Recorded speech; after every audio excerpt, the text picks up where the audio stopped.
ആകുലപ്പെടാൻ ഒത്തിരി വിഷയങ്ങളുണ്ട്. ആകുലത, ശ്രദ്ധിച്ചേ, ആകുലത അനുഭവപ്പെടുക എന്ന് പറയുന്നതും ആകുലതയ്ക്ക് അടിപ്പെടുക എന്ന് പറയുന്നതും രണ്ട് കാര്യങ്ങളാണ്. നമ്മൾ ആഴത്തിൽ മനസ്സിലാക്കണം.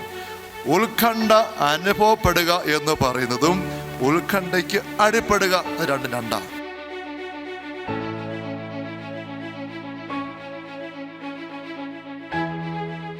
Hallelujah, hallelujah, hallelujah. അപ്പോസ്തല പ്രവർത്തനം 16-25 മുതലുള്ള തിരുവചനങ്ങൾ നമ്മൾ വായിക്കുന്നത് ഫിലിപ്പിയിലെ തടവറയിൽ ഒരു അത്ഭുതകരമായ ദൈവിക ഇടപെടൽ ഉണ്ടാകുന്നതാണ്.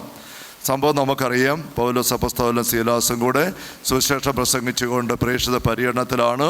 അവരാദ്യമായിട്ട് ഫിലിപ്പിയിലെത്തുകയാണ്. അവിടെ 16-ാം അധ്യായത്തിൻ്റെ 11-12 വാക്യങ്ങൾ കണ്ടോ.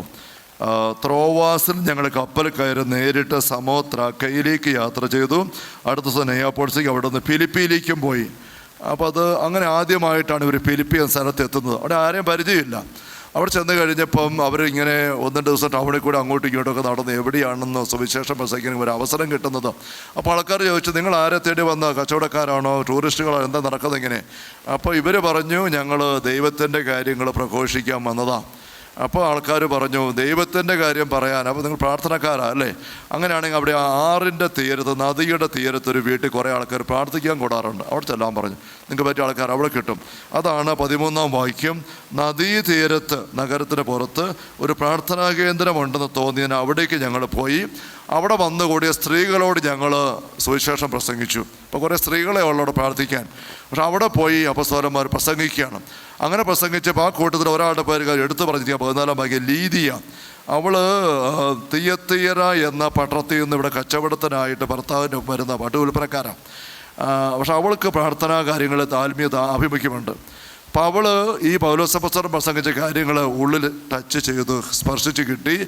അവൾ പൗലോസപ്പോസ്തലൻ്റെ മുമ്പിൽ സ്നാനം സ്വീകരിക്കാനായിട്ട് തയ്യാറായി. ഹൃദയം തുറന്നു കർത്താവ് അവളുടെ ഹൃദയം വചനം സ്വീകരിക്കാൻ. 15-ാം വാക്യം കണ്ടോ. കുടുംബസമേത ജ്ഞാനസ്നാനം സ്വീകരിച്ച അവൾ ഞങ്ങളോട് പറഞ്ഞു, കർത്താവിൽ വിശ്വസിക്കുന്നവളായി എന്നെ നിങ്ങൾ ഗണിക്കുന്നെങ്കിൽ ഇന്ന് എൻ്റെ ഭവനത്തിൽ വന്ന് താമസിക്കാൻ അഭ്യർത്ഥിക്കുന്നു. ഞങ്ങൾ അവൾക്ക് വഴങ്ങി. അങ്ങനെ പൗലോസ് അപ്പോസ്തലൻ ഫിലിപ്പിയിൽ ആദ്യമായിട്ടൊരു വീട് കിട്ടി, ഒരു കുടുംബത്തെ കിട്ടി. ആദ്യത്തെ വിശ്വാസിയുടെ കുടുംബം. അവിടെ ഒന്ന് താമസിക്കാൻ, വിശ്രമിക്കാൻ, ഭക്ഷണം കഴിക്കാനും വസ്ത്രം അലക്കിയെടുക്കാനും ഒക്കെ ഒരു അവസരമായി. അങ്ങനെ അടുത്ത സ്റ്റെപ്പിലേക്ക് പോകണം. അപ്പോൾ അവിടെ താമസിച്ചിട്ട് അടുത്ത ദിവസം രാവിലെ 16-ാം വാക്യം കണ്ടോ. രാവിലെ എണീറ്റ് ഫ്രഷായി കാപ്പി കുടിച്ചിട്ട് ഇവർ വീണ്ടും ഇറങ്ങിത്തിരിക്കുകയാണ് സുവിശേഷം പ്രസംഗിക്കാൻ. അങ്ങനെ പോകുമ്പോൾ എന്ത് സംഭവിക്കുന്നു? 17-ാം വാക്യം, 16-17. ഭാവി ഫലം പ്രവചിക്കുന്ന ആത്മാവ് ബാധിച്ചൊരു അടിമ പെൺകുട്ടി അവിടെ ഉണ്ടായിരുന്നു. അവളെ വെച്ചുകൊണ്ട് യജമാനന്മാർ പൈസ ഉണ്ടാക്കിയിരുന്നത്. എന്താണ്? ഇവിടെ ഇടയ്ക്ക് ആൾക്കാർ വരുമ്പോൾ ആ വരുന്ന ആൾക്കാരുടെ ഭാവി കാര്യങ്ങളും മറഞ്ഞ കാര്യങ്ങളൊക്കെ ഇവിടെ വെളിപ്പെടുത്തും. ഒരു പൈശാചിക അരൂപിയാണ്. നമ്മൾ ഇന്നലെ രാവിലെ പറഞ്ഞില്ലേ, പിശാചുക്കൾക്ക് നമുക്ക് കാണാനും അറിയാനും പറ്റുന്നതിനപ്പുറം അറിയാൻ പറ്റും. അവർക്ക് അരൂപിയുടെ മേഖല ആയതുകൊണ്ട് സ്ഥല സമയ പരിമിതിയില്ല. അത് ഇവളിലുള്ള ആത്മാവിന് ആ കഴിവ് ഇവക്ക് കൊടുത്തിട്ടുണ്ട്. ആത്മാവ് അത് വെച്ച് യജമാനന്മാർ ഇവിടെ കൊണ്ട് ആദായം ഉണ്ടാക്കുകയാണ്, പൈസ വാങ്ങിച്ചുകൊണ്ട്. അപ്പോൾ ഈ അപ്പോസ്തലന്മാർ വഴിയെ പോകുമ്പോൾ എന്ത് സംഭവിച്ചു? അവളുടെ ആ കൂടാരത്തിൽ നിന്ന് ഇറങ്ങി പുറത്ത് വന്നിട്ട് ഇവിടെ പുറകെ വന്നിട്ട് വിളിച്ചു പറയുക 2 കാര്യങ്ങൾ. എന്താ പറയുന്നത്? 1, ഇവർ അത്യുന്നതനായ ദൈവത്തിൻ്റെ ദാസരാണ്. 2, ഇവർ നിങ്ങളുടെ രക്ഷയുടെ മാർഗം പ്രഘോഷിക്കുന്നു. 2 കാര്യം പറയുന്നത്. 2 കാര്യങ്ങൾ സത്യമാണോ നുണയാണോ? സത്യമാണ്. അപ്പോൾ പിശാച് നുണയനും നുണയുടെ പിതാവുമാണ് എന്ന് ഈശോ യോഹന്നാൻ 8:44 പഠിപ്പിക്കുന്നുണ്ടല്ലോ. പൈശാചിക അരൂപികൾ നുണയുടെ അരൂപികളാണെന്ന്.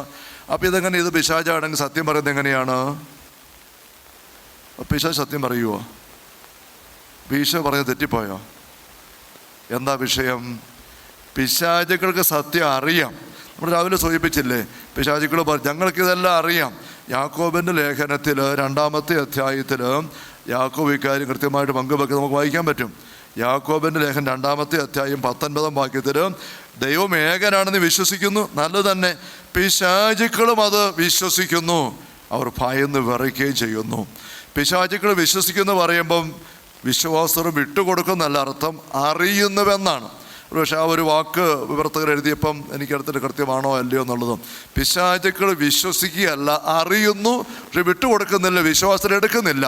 അതുകൊണ്ട് ഭയന്ന് വിറയ്ക്കുകയാണ്. അവർക്ക് ആശ്വാസം കിട്ടുന്നില്ല ദൈവത്തിൻ്റെ കാര്യങ്ങളിൽ അറിയുന്നത് കൊണ്ട്. അപ്പം അതുകൊണ്ട് തിരിച്ചു വന്ന അപ്പോസ്തല പ്രവർത്തനം 16 പിശാചുക്കൾക്ക് കാര്യങ്ങൾ അറിയാം. അപ്പം ഈ പിശാചുക്കൾ ഈ വരുന്ന ആൾക്കാർ 2 പേർ, പൗലോസും കൂട്ടുകാരനും ദൈവത്തിൻ്റെ ആൾക്കാരാണ്, അത്യുന്ന ദൈവത്തിൻ്റെ ആൾക്കാർ. രക്ഷയുടെ മാർഗമായി പറയുന്നത് അതവർക്കറിയാം, പക്ഷെ സ്വീകരിക്കാനേ ഉള്ളൂ. എന്തിനാ പിന്നെ ഇവരിത് പറയുന്നത്? എന്നാൽ പിന്നെ മറച്ചു വെച്ചാൽ പ്രതോണ പറഞ്ഞാൽ പോരെ? ഇതൊരു കെണി വയ്ക്കലാണ്. കെണി വെക്കുമ്പോൾ നമ്മൾ എലിയെ പിടിക്കാൻ കെണി വെക്കുകയല്ലേ? കെണി വെക്കുമ്പോൾ നമ്മൾ എങ്ങനെയാണ് ചെയ്യുന്നത്?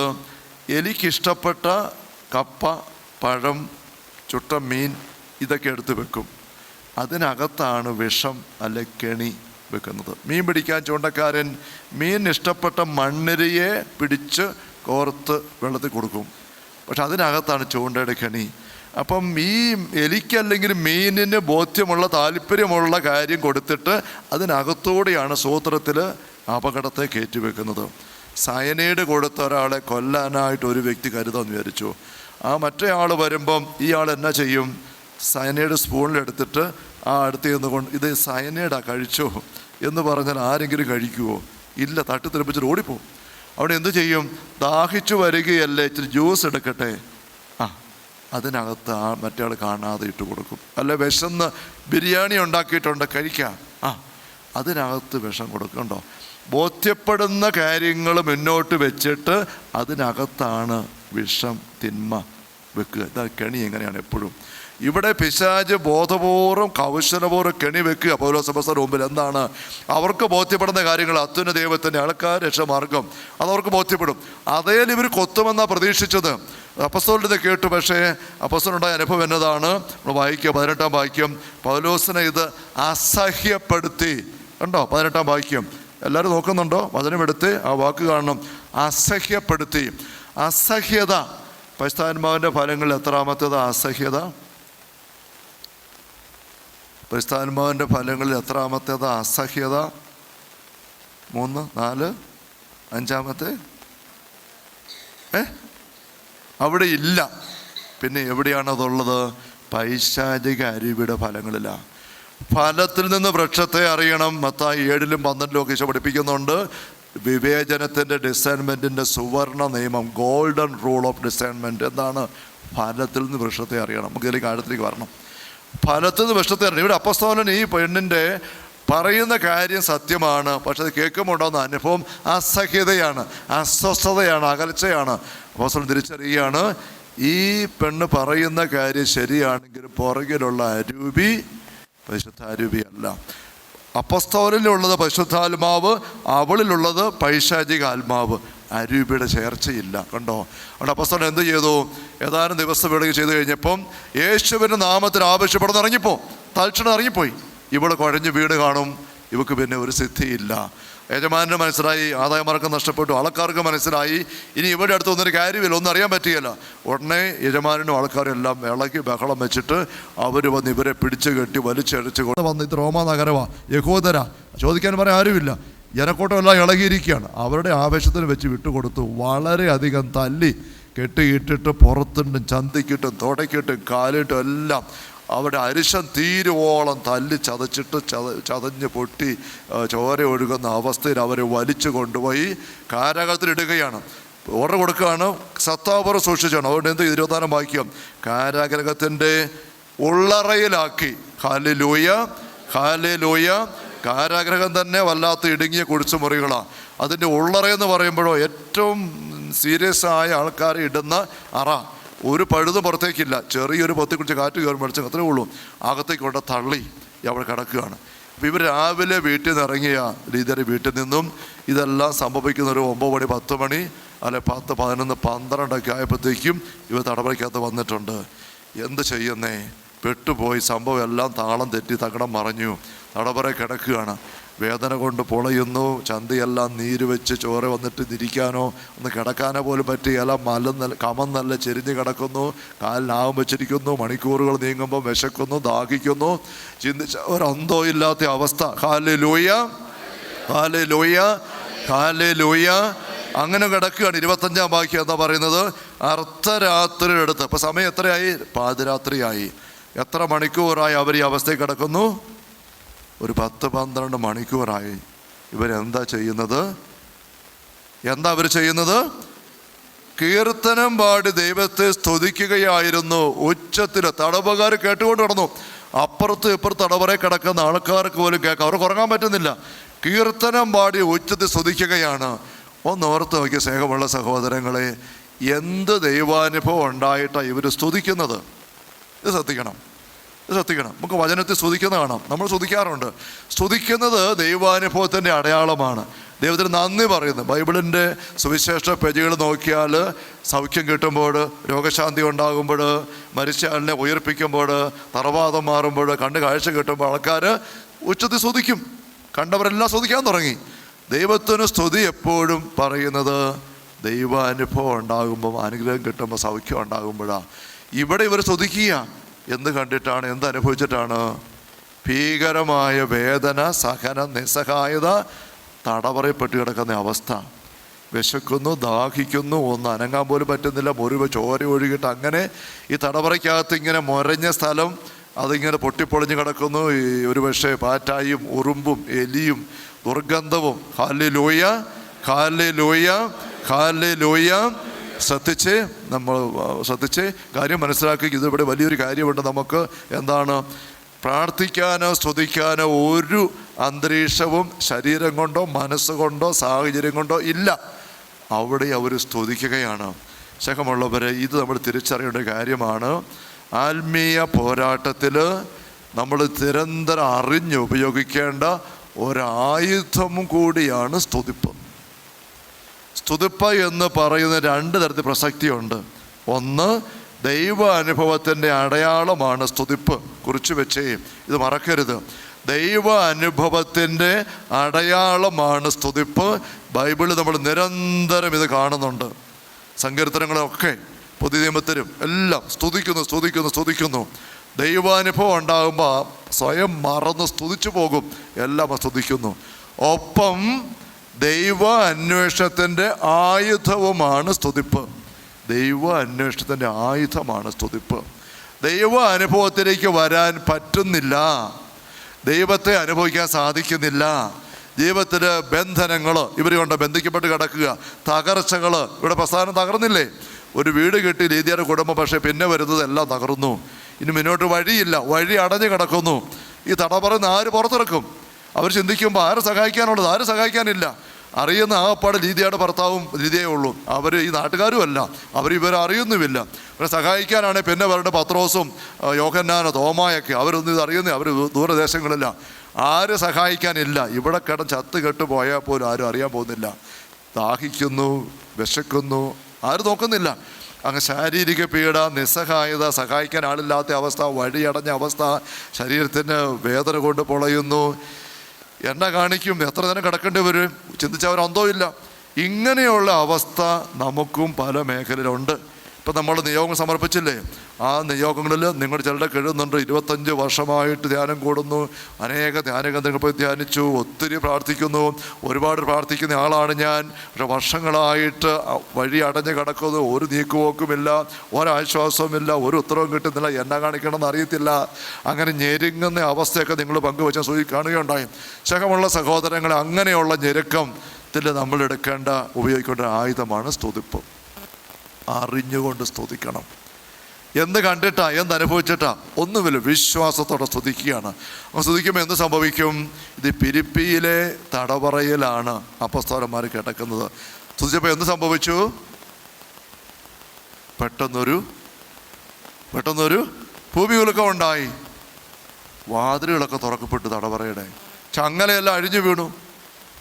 ഇത് കാവൽക്കാരെല്ലാം ഓടി വന്നു. അപ്പോൾ ഇരുട്ട് എല്ലാം പൊളിഞ്ഞു കിടക്കുന്നു. കാവൽക്കാരൻ വാളൂരി സ്വയം കൊല്ലാൻ തുടങ്ങിയെന്നാ. ഉടനെ പൗലോസ് വിളിച്ചു പറഞ്ഞു, സാഹസം കാണിക്കരുത്, ഞങ്ങളാരും പോയിട്ടില്ല, ഇവിടെ ഉണ്ട്.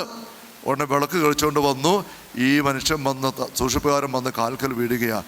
ഞങ്ങൾ എന്നാ ചെയ്യണം രക്ഷ പ്രാപിക്കാൻ? ആ പെണ്ണ് പറഞ്ഞ് കേട്ടതാ, രക്ഷമാർഗം ഒരു പ്രഘോഷിക്കുന്നത്. ഉടനെ പൗലോസ് അപ്പോസ്തലൻ പറയുകയാണ്, മനോഹരമായൊരു വാഗ്ദാനം എന്താണ്? 34 വാക്യം.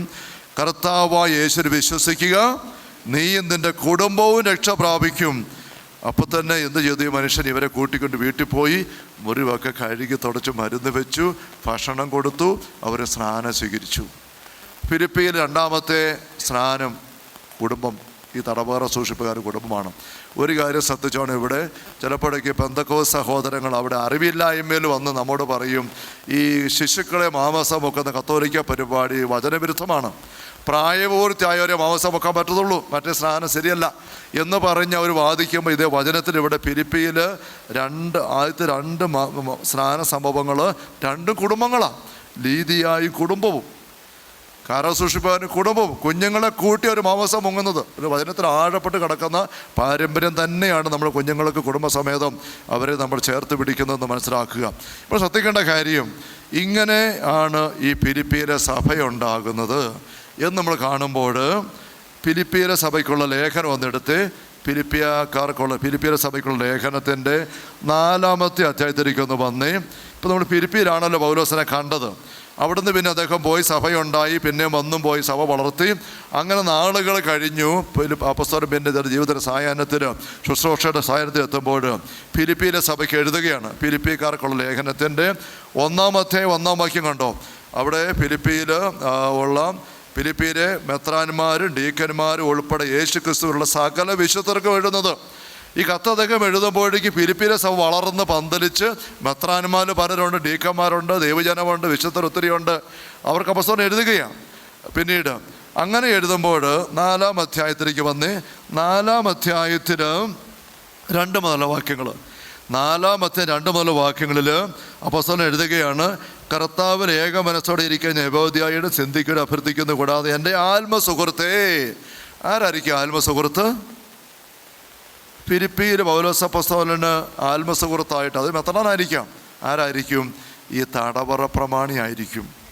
കാരണം ആ സമൂഹത്തിൽ ആദ്യമായിട്ട് സ്നാനപ്പെട്ട റോമാക്കാരൻ പൗരപ്രമുഖനായ വ്യക്തിയാണ് ഈ തടവറ പ്രമാണി. പിന്നെ അങ്ങേരുടെ കീഴെ കൂടെയാണ് മറ്റാൾക്കാർക്ക് സ്നാനപ്പെട്ട് വന്നിരിക്കുക. മെത്രാനായിരിക്കും ഒരു പക്ഷേ. അപ്പോൾ അദ്ദേഹത്തെയാണ് സംബോധന ചെയ്യുന്നത്. മെത്രാന്മാർക്കെല്ലാം സംബോധന ഉണ്ടെങ്കിൽ പോലും എൻ്റെ ആത്മസുഹൃത്തേ, കണ്ടോ, മനസ്സിലാക്കുകയും വീണ്ടും പറയുകയാണ്, ക്ലെമന്റിനോടും എൻ്റെ മറ്റ് സഹപ്രവർത്തകരോടും കൂടെ സുവിശേഷത്തിന് വേണ്ടി എന്നോടൊപ്പം പ്രയത്നിച്ച ആ സ്ത്രീകളെ സഹായിക്കണമെന്ന് ഞാൻ അഭ്യർത്ഥിക്കുന്നു. ഏത് സ്ത്രീകൾ? നദീതീരത്തുള്ള പ്രാർത്ഥനാ കേന്ദ്രത്തിൽ ലീദിയയ്ക്കൊപ്പം ഉണ്ടായിരുന്ന കുറേ സ്ത്രീകൾ കണ്ടോ, അവരുടെ ശക്തമായൊരു സാന്നിധ്യമായിട്ട് ആ സഭയിലുണ്ട്. അങ്ങനെ നീങ്ങുകയാണ്. എന്നിട്ട് വീണ്ടും താഴേക്ക് 9-ാം വാക്യം നോക്കി. 9-ാം വാക്യം, എന്നിൽ നിന്ന് പഠിച്ചതും സ്വീകരിച്ചതും കേട്ടതും എന്നിൽ കണ്ടതും നിങ്ങൾ ചെയ്യുവിൻ. എന്താണ് പൗലോസിൽ ഇവർ കണ്ടത്? Hallelujah, hallelujah.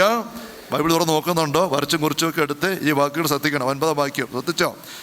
എന്നിൽ നിന്ന് പഠിച്ചതും സ്വീകരിച്ചതും കേട്ടതും എന്നിൽ കണ്ടതും. പൗലോസ് അപ്പോസ്തലൻ തടവറയിട്ട ആ രാത്രിയിൽ അവരെന്താണ് കണ്ടത്? ഈ തടവറപ്പമണയും കൂട്ടുകാരും എന്താ കണ്ടത്? ഇതുപോലെ തല്ലി ചതച്ച് ബന്ധിച്ച് അകത്തിട്ടിട്ട് 10-12 മണിക്കൂറായിട്ടും ഇവരെങ്ങനെ പെരുമാറി? അതാണ് അവിടെ 4, 5, 6, 7 വാക്യങ്ങളിൽ അപ്പോസ്തലൻ പറയുന്നത്. ഇത് നിങ്ങൾ ചെയ്യണം. എന്നിൽ കണ്ടത് പഠിച്ചത് എന്താണ്? 4 മുതൽ വാക്കിക്ക് 4 മുതൽ എന്താണ് അവരെന്ന രാത്രിയിൽ ഈ അപ്പോസ്തലന്മാർ കണ്ടത്? നിങ്ങളെപ്പോഴും കർത്താവ് സന്തോഷിക്കുവിൻ, ഞാൻ വീണ്ടും സന്തോഷിക്കുവിൻ. ഇത് വായിച്ചിട്ട് ഈ തടവറ പ്രമാണിയായിരുന്ന മനുഷ്യൻ മെത്രാൻ പറഞ്ഞിട്ടുണ്ടാവും, എൻ്റെ സഹോദരങ്ങളെ, മക്കളെ, ആ രാത്രി ഇവരെ ഞങ്ങൾ തല്ലി തകർത്ത് ഇതുപോലെ ഇട്ട് മണിക്കൂറുകൾ വെള്ളം പോലും കൊടുക്കാതെ ഇട്ടിട്ട് പോലും അവർ സന്തോഷിക്കുകയായിരുന്നു. അവർ പരാതിപ്പെട്ടില്ല, കരഞ്ഞില്ല, നിരാശപ്പെട്ടില്ല, വിലപിച്ചില്ല, കെഞ്ചിയില്ല. അവർ സന്തോഷിച്ചു. വിശ്വസിക്കാൻ പറ്റിയില്ല. 10-12 മണിക്കൂറായിട്ട് സന്തോഷിക്കുകയായിരുന്നു. അപ്പോസ്തലൻ പറഞ്ഞത് ശരിയാ, സന്തോഷിക്കുവിൻ, വീണ്ടും സന്തോഷിക്കുവിൻ. പിന്നെ ക്ഷമാശീലം എല്ലാവരും അറിയണം. 5-ാം വാക്യം കണ്ടോ? ഇപ്പം ഈ തടവറപ്രമാണി ആയിരുന്ന മെത്രാനിരിക്കുന്ന വ്യക്തി പറഞ്ഞു, എൻ്റെ സഹോദരങ്ങൾ ശരിയാ, അവർ ക്ഷമ കിട്ടുപോയില്ല. ഇതുപോലെ ദുരന്തത്തിൽ കൂടെ ആയിരുന്നിട്ട് അവർ ക്ഷമയോടുകൂടെ ആയിരുന്ന രാത്രിയിൽ ഒരു ക്ഷമകേടും കാണിച്ചില്ല. വീണ്ടും കർത്താവ് അടുത്തെത്തിയിരിക്കുന്നു. കർത്താവ് കൂടെ ഉണ്ടായിരുന്നാൽ എന്ന പോലെയാണ് അവർ സ്തുതിച്ചത്. ദാനിയേലിന്റെ പുസ്തകത്തിൽ 3 യുവാക്കളെ തീച്ചുളയിലിട്ടു. തീ ആളി കത്തിച്ച് കഴിഞ്ഞപ്പോൾ രാജാവ് ചാടി എണീറ്റ്, എന്തേ 3 പേരെയല്ല ഇട്ടത്, ഇപ്പം 4 പേരുണ്ടല്ലോ തീക്കകത്ത്, എന്താ സംഭവം? ഒരു മാലാഖ വന്ന് അവിടെ ഇല്ലേ? ഇവർ 2 പേരെ തടവറയിലിട്ടു, പക്ഷെ കർത്താവ് കൂടെ അകത്തുണ്ടായിരുന്നാൽ എന്ന പോലെ കണ്ട് ദൈവസാന്നിധ്യം അനുഭവിച്ചുകൊണ്ട് അവർ സ്തുതിക്കുക. കർത്താവ് അടുത്തുണ്ട് എന്ന് അപ്പസ്തലൻ പറയുകയാണ്. അതുകൊണ്ട് എന്താണ്? ഒന്നിനെക്കുറിച്ച് ആകുലരാകണ്ട. ആകുലപ്പെടാൻ ഒത്തിരി വിഷയങ്ങളുണ്ട്. ആകുലത, ശ്രദ്ധിച്ചേ, ആകുലത അനുഭവപ്പെടുക എന്ന് പറയുന്നതും ആകുലതയ്ക്ക് അടിപ്പെടുക എന്ന് പറയുന്നതും രണ്ട് കാര്യങ്ങളാണ്. നമ്മൾ ആഴത്തിൽ മനസ്സിലാക്കണം. ഉത്കണ്ഠ അനുഭവപ്പെടുക എന്ന് പറയുന്നതും ഉത്കണ്ഠയ്ക്ക് അടിപ്പെടുക രണ്ടാണ്. ഈശോയ്ക്കും അസ്വസ്ഥത ഉണ്ടായി പ്രാർത്ഥിക്കാൻ ഗെത്സമേനിൽ കയറുമ്പം, പക്ഷേ അടിപ്പെട്ടില്ല. തീവ്ര ദുഃഖം അനുഭവിച്ചു. ഈശോ പറയുന്നുണ്ട്, തീവ്ര ദുഃഖത മരണത്തോളം എത്തിയിരിക്കുന്നു, പക്ഷെ ദുഃഖത്തിന് അടിപ്പെട്ടില്ല. പ്രാർത്ഥിച്ച് കയറി വരികയാണ്. ഏതൊരു വികാരങ്ങളുടെ മേഖല ഇങ്ങനെ തന്നെയാണ്. പലർക്കും ഉള്ള വലിയൊരു കലക്കമാണ് ലൈംഗിക ചിന്തകൾ, വികാരങ്ങൾ, ജഡിക മോഹങ്ങൾ അനുഭവപ്പെടുന്നു. സ്നേഹമുള്ള സഹോദരങ്ങളെ, ഒരു ജടുക്കോ വിഷമോ ഒന്നും വേണ്ട. ലൈംഗിക വികാരം, ജഡമോഹം അനുഭവപ്പെടുക എന്ന് പറയുന്നത് സ്വാഭാവികമാണ്. ആരോഗ്യമുള്ള ഏതൊരു വ്യക്തിക്കും അടിപ്പെടുന്നിടത്താണ് വിഷയം. അനുഭവപ്പെടുക എന്ന് പറയുന്നതും അടിപ്പെടുക എന്ന് പറഞ്ഞ് രണ്ട് കാര്യമാണ്. നമുക്ക് നന്നായിട്ട് കാണും. സാധാരണ കലക്കുന്നുണ്ട്.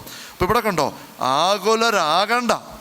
ആകുലപ്പെടാൻ ഒത്തിരി വിഷയമുണ്ട്. ദാഹിക്കുന്നു, വിശക്കുന്നു, വേദനിക്കുന്നു, വിങ്ങുന്നു, ആര് പുറത്തിറക്കിക്കൊണ്ട് പോയി ചിന്തിക്കാൻ പോയ ആകുലപ്പെടാൻ ഒത്തിരി വിഷയങ്ങളുണ്ട്.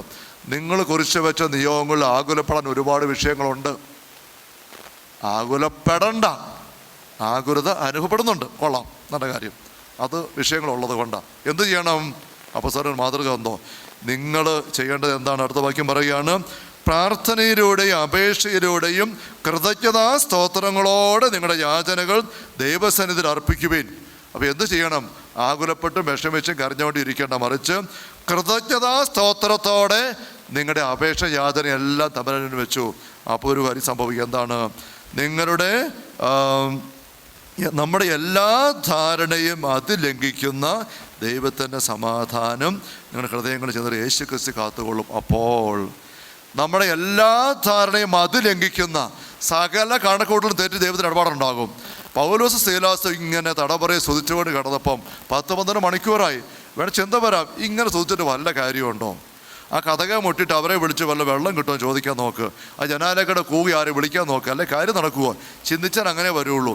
ഇവർ സ്തുതിക്കുകയാണ് 10-12 മണിക്കൂറായി. അപ്പോഴിതേ അവരുടെയും തടവറ പ്രമാണിയുടെയും മറ്റു തടവുകാരുടെ എല്ലാ ധാരണയും കണക്കുകൂട്ടലുകളെയും തെറ്റിച്ചുകൊണ്ട് എന്ന് സംഭവിച്ചു. ദൈവത്തിൻ്റെ ഇടപെടലുണ്ടായി. അപ്പോൾ ഇത് വായിക്കുന്ന ഈ മെത്രാനായിരിക്കുന്ന തടവറ പ്രമാണി ആയിരുന്ന വ്യക്തി പറയുകയാണ് ആൾക്കാരോട്, എൻ്റെ സഹോദരങ്ങളെ, ഇത് 100% ശരിയാ. ആ രാത്രി ഈ അപ്പസ്തലന്മാർ ചെയ്ത് ഇത് തന്നെയാണ്. അങ്ങനെ ദൈവത്തിൻ്റെ ഇടപെടൽ ഭൂമി കുലുക്കം വഴി ഉണ്ടായി. അങ്ങനെയാണ് ഞാനും ഈശോയെ അറിഞ്ഞത് പറയുകയാണ്. കണ്ടോ, അത് അപ്പസ്തലൻ 9 വാക്യം പറയുന്നത്, എന്നിൽ നിന്ന് പഠിച്ചത്, സ്വീകരിച്ചത്, കേട്ടത്, എന്നിനെ കണ്ടത് നിങ്ങൾ ചെയ്യുവിൻ. അപ്പോൾ സ്നേഹമുള്ള സഹോദരി, ഇവിടെ നമുക്ക് മുന്നോട്ട് ചവിട്ടിക്കയറാനുള്ള വലിയൊരു സ്റ്റെപ്പിൻ്റെ നിര തമ്പുരാൻ കാണിച്ചു തരികയാണ്. Hallelujah, hallelujah, hallelujah. സ്തുതിപ്പിനെ ആയുധമാക്കിക്കൊണ്ട് പൊരുതണം. സ്തുതിപ്പിനെ ആയുധമാക്കിക്കൊണ്ട് നമ്മൾ പൊരുതണം. ആയുധം ഉപയോഗിക്കുന്നത് എപ്പോഴും എങ്ങനെയാണ്? വാക്കത്തി കൊണ്ട് വിറകോട്ടാൻ പോകുന്ന ഒരാൾ വിറകെ കൊണ്ട് വാക്കത്തി വെച്ചിട്ട് ഇവിടെ നോക്കിക്കേ, ഹല്ലേലൂയ, ഹല്ലേലൂയ. വിറകെ കൊണ്ട് വാക്കത്തി വെച്ചിട്ട് ഇങ്ങനെ തൂത്തോണ്ടിരുന്ന് കഴിഞ്ഞാൽ വിറക് മുറിയുമോ? ഇല്ല. എന്നാ ചെയ്യും? ആഞ്ഞു വിട്ടും. മഴ കൊണ്ട് മരം മേടിക്കാൻ പോകുന്ന വ്യക്തി, കൂടം കൊണ്ട് പാറ പൊട്ടിക്കുന്ന വ്യക്തി, പാറയെ കൊണ്ട് കൂടം വെച്ചിട്ട് അങ്ങോട്ടും ഇങ്ങോട്ടും വലിച്ചോണ്ടിരുന്നാൽ പാറ പൊട്ടുകയില്ല. സർവശക്തി എടുത്ത് ആഞ്ഞു നിന്നിട്ട് അടിക്കും. ആയുധം സ്തുതിക്കുമ്പോൾ ആ ഒരു വശം കൂടി ഉണ്ട് സ്നേഹമുള്ളവരെ. അത് ഇവർ ഒറ്റത്തിൽ സ്തുതിക്കുകയായിരുന്നു. നമുക്കും അങ്ങനെ സ്തുതിച്ച് കയറണം. ഇന്ന് മുതൽ സ്തുതിച്ച് കയറണം. ഒരുമിച്ച് ചിലപ്പോൾ സമയം സർവശക്തിയിൽ സ്തുതിക്കണം. അതുകൊണ്ട് തന്നെ നിങ്ങളുടെ മേലുള്ള പല കെട്ടുകളും പൊട്ടും. ദൈവത്തിൻ്റെ ഇടപെടൽ നമ്മൾ അനുഭവിക്കും. ഈ ആയുധം നമ്മൾ പലപ്പോഴും ഉപയോഗിക്കാറില്ല. ശുശ്രൂഷയിലും കരിസ്മാറ്റിക് അനുഭവത്തിലും വളർന്നവരുണ്ട്. ഭാഷാപരമുള്ളവർ എന്ന് കൈവക്കുക. ഭാഷാപരമുള്ള കൈവക്കുക. ഈ കൂട്ടത്തിൽ ഭാഷാപരമുള്ളവർ ഇല്ലേ? ഭാഷാപരം എല്ലാ ദിവസവും ഈ ഭാഷാപരം ഉപയോഗിക്കുന്നുണ്ടോ ചോദിച്ചാൽ നമുക്ക് കൈവക്കാൻ മടുപ്പായിരിക്കും. നമ്മളങ്ങനെ ചെയ്യണ ശേഖരണം. 1/2 മണിക്കൂർ എങ്കിലും ഡെയിലി ശക്തമായിട്ട് സ്തുതിച്ച് പ്രാർത്ഥിക്കണം. അതുകൊണ്ട് തന്നെ പല കെട്ടുകളും പൊട്ടും. നമുക്കതിന് ആഴങ്ങളിലേക്ക് വരാം. ഇപ്പം നമുക്ക് തിരിച്ചു വന്ന് അപ്പോസ്തല പ്രവർത്തനം 16-ാമത്തെ അധ്യായത്തിൽ 25 മുതലുള്ള തിരുവചനങ്ങൾ നമുക്ക് ഒന്ന് പ്രാർത്ഥനാപൂർവ്വം ധ്യാനപൂർവ്വം ഒരുമിച്ച് വായിക്കാം. 25 മുതൽ 34 വരെ നമ്മൾ കേട്ട വചന വ്യാഖ്യാന വ്യക്തതകളൊക്കെ നമുക്ക് ഹൃദയത്തിലേക്ക് കൂടുതൽ എടുക്കാം. വേര് ഊന്നി വളരുന്ന അനുഭവം ഉണ്ടാവട്ടെ. മിശിഹ നമ്മെ അനുഗ്രഹിക്കട്ടെ. അർദ്ധരാത്രിയോടടുത്ത് പൗലോസും സീലാസും കീർത്തനം പാടി ദൈവത്തെ സ്തുതിക്കുകയായിരുന്നു. തടവുകാർ അത് കേട്ടുകൊണ്ടിരുന്നു. പെട്ടെന്ന് വലിയ ഒരു ഭൂകമ്പമുണ്ടായി. കാരാഗൃഹത്തിൻ്റെ അടിത്തറ കുലുങ്ങി. എല്ലാ വാതിലുകളും തുറക്കപ്പെട്ടു. എല്ലാവരുടെയും ചങ്ങലകൾ അഴിഞ്ഞു വീണു. കാവലക്കാരൻ ഉണർന്നപ്പോൾ കാരാഗൃഹ വാതിലുകൾ തുറന്നു കിടക്കുന്നത് കണ്ടു. തടവുകാരെല്ലാം രക്ഷപ്പെട്ടുവെന്ന് വിചാരിച്ച് അവൻ വാളൂരി ആത്മഹത്യയ്ക്ക് ഒരുങ്ങി. എന്നാൽ പൗലോസ് വിളിച്ചു പറഞ്ഞു, സാഹസം കാണിക്കരുത്, ഞങ്ങളെല്ലാവരും ഇവിടെ തന്നെയുണ്ട്. വിളക്ക് കൊണ്ടുവരാൻ വിളിച്ചു പറഞ്ഞിട്ട് അവൻ അകത്തേക്ക് ഓടി. പേടിച്ചു വിറച്ച് അവൻ പൗലോസിൻ്റെയും സീലാസിൻ്റെയും കാൽക്കൽ വീണു. അവരെ പുറത്തേക്ക് കൊണ്ടുവന്ന് അവൻ ചോദിച്ചു, യജമാനന്മാരെ, രക്ഷ പ്രാപിക്കാൻ ഞാൻ എന്തു ചെയ്യണം? അവർ പറഞ്ഞു, കർത്താവായ യേശുവിൽ വിശ്വസിക്കുക, നീയും നിൻ്റെ കുടുംബവും രക്ഷ പ്രാപിക്കും. അവർ അവനോടും അവൻ്റെ വീട്ടിലുള്ളവരോടും കർത്താവിൻ്റെ വചനം പ്രസംഗിച്ചു. അവൻ ആ രാത്രി തന്നെ അവരെ കൊണ്ടുപോയി അവിടെ മുറിവുകൾ കഴുകി.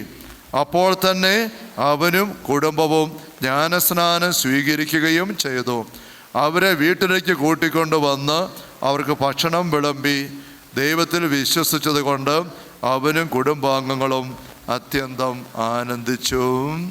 നമ്മുടെ കർത്താവായ മിശിഹായ്ക്ക് സ്തുതി. ലൂക്ക 2-ാം അധ്യായത്തിലേക്ക് വരിക.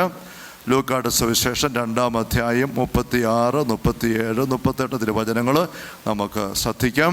ചെറിയൊരു വിചിന്തനം നമ്മൾ കണ്ടതിൻ്റെ വെളിച്ചത്തിരി വചനപാത്രിക നോക്കിക്കുകയും ഇവിടെ നമ്മൾ കാണുന്നത് ഫനുവേലിൻ്റെ പുത്രിയും ആഷേർ വംശജയുമായ അന്ന എന്നൊരു പ്രവാചിക അവിടെ ഉണ്ടായിരുന്നു.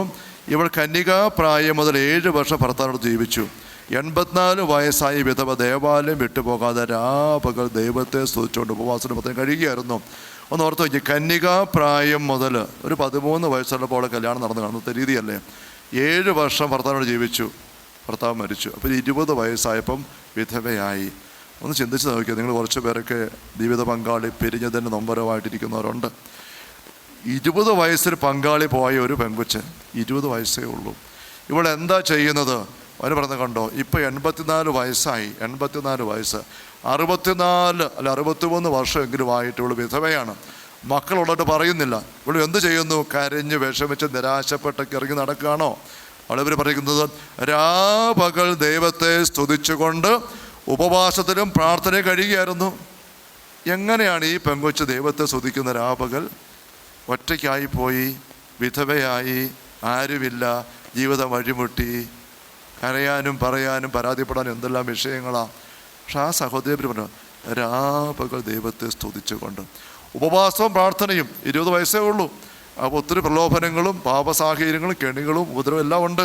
അതുകൊണ്ട് ഉപവാസം എടുത്ത് പ്രാർത്ഥനയായിട്ട് ദേവാലയം വിട്ടുപോകാതെ ദൈവത്തോട് ചേർന്ന് അവിടെ എന്തോ ശുശ്രൂഷയൊക്കെ ചെയ്തുകൊണ്ട് അങ്ങനെ കഴിയുക. രാപകൽ ദൈവത്തെ സ്തുതിച്ചുകൊണ്ട്. ഇതാണ് നമ്മൾ മുമ്പേ കണ്ട സ്തുതിപ്പിനെ ആയുധമാക്കുന്ന ഒരു വ്യക്തി. സ്തുതിപ്പിനെ ആയുധമാക്കി അറിഞ്ഞോട് നന്ദി പറയുകയാണ്. അങ്ങനെ അവൾ ദേവാലയത്തിൽ കഴിഞ്ഞ് കൂടുമ്പോഴാണ് മേരി യോസേഫും കൂടെ ഉണ്ണി അങ്ങോട്ട് വരുന്നത്, ഉണ്ണിയേശുവിനെ. അപ്പോൾ അവൾ ചെയ്യുന്നതെന്താ? 32-ാം വാക്യം. അപ്പോൾ തന്നെ മുന്നോട്ട് പോയി ദൈവത്തെ സ്തുതിച്ചു. ഉണ്ടോ? വീണ്ടും ദൈവത്തെ സ്തുതിക്കുകയാണ്. ആ സ്തുതിപ്പ് ദൈവാനുഭവത്തിൻ്റെ സ്തുതിപ്പാണ്, ദൈവ അനുഭവത്തിൻ്റെ അടയാളമാണ്. 38-ാം വാക്യത്തിലെ സ്തുതിപ്പ് ഉണ്ണിയെ കയ്യിലെടുത്ത് സ്തുതിക്കുകയാണ്. അതിനു മുമ്പ് 37-ാം വാക്യത്തിൽ കണ്ട സ്തുതിപ്പ് ദൈവ അന്വേഷണത്തിൻ്റെ പോരാട്ടം സ്തുതിപ്പിനെ ആയുധമാക്കുന്നതാണ്. കണ്ടോ? പൗലോസും സീലാസും തടവറ കിടക്കുമ്പോഴും മണിക്കൂറുകളായിട്ട് സ്തുതിച്ചു. ഈ സഹോദരി 20 വയസ്സിൽ വിധവയായിട്ട് 84 വയസ്സ് 60 വർഷം കഴിഞ്ഞു സ്തുതിച്ചുകൊണ്ട് നീങ്ങുകയാണ്. നമ്മളെങ്ങനെ പോകുന്നു? നമ്മുടെ ജീവിതത്തിൽ തകർച്ചകൾ, ഞെരുക്കങ്ങൾ, നിസ്സഹായപ്പെട്ട അവസ്ഥകൾ, ഓർത്തോർത്ത് പരാതിപ്പെട്ട് പരിഭവപ്പെട്ട് നിരാശപ്പെട്ട് ആകുലതപ്പെട്ട് കരഞ്ഞ് ദൈവം കേൾക്കുന്നില്ല, ദൈവം ഇടപെടുന്നില്ല, ഇങ്ങനെയൊക്കെ നമ്മൾ നീങ്ങുമ്പം നമുക്ക് ദൈവം നൽകിയ ഒരു ആത്മീയ ആയുധം ഉപയോഗിക്കാതെ പോയി. അത് നമുക്ക് തന്നെ നമുക്ക് ദുരിക്കാൻ പറ്റിയില്ല. നമുക്ക് ഈ ആയുധം ഉപയോഗിക്കാനുള്ള കൃപ നമുക്ക് തിരുസന്നിധിയിൽ ഈ വിശുദ്ധിയായ സഹോദരിയോട് ഹൃദയത്തെ പ്രാർത്ഥിച്ചുകൊണ്ട് സുവിശേഷം ശ്രദ്ധിക്കാം. ഫനുവേലിൻ്റെ പുത്രിയും ആഷേർ വംശജിയുമായ അന്ന എന്നൊരു പ്രവാചകയും അവിടെ ഉണ്ടായിരുന്നു. ഇവൾ കന്യകാപ്രായം മുതൽ 7 വർഷം ഭർത്താവിനോടൊത്ത് ജീവിച്ചു.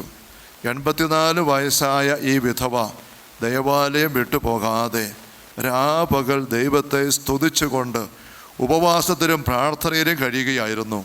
അവൾ അപ്പോൾ തന്നെ മുന്നോട്ട് വന്ന് ദൈവത്തെ സ്തുതിക്കുകയും ജെറുസലേമിൽ രക്ഷപ്രതീക്ഷയുണ്ടെന്ന് എല്ലാവരോടും ശിശുവിനെക്കുറിച്ച് സംസാരിക്കുകയും ചെയ്തു. നമ്മുടെ കർത്താവായ മിശിഹായിക്ക് സ്തുതി. ബൈബിൾ സംഘത്തോട് ചേർത്ത് അല്പം അമർത്തിപ്പിടിച്ച് കണ്ണടച്ച് ഒരു നിമിഷം നിന്ന് ഹൃദയത്തിൻ്റെ ആഴത്തിൽ നിന്നും തീഷ്ണതയോടെ ദൈവമേ സ്തുതിപ്പിനെ ഒരു ആയുധമാക്കി ഓരോ ദിവസവും നിമിഷവും ഉപയോഗിച്ച് മുന്നേറാനുള്ള കൃപ എനിക്ക് തരണമേ, തെളിച്ച് ജ്വലിപ്പിച്ച് തരണമേ എന്ന് മൗനമായിട്ട് പ്രാർത്ഥിച്ചേ.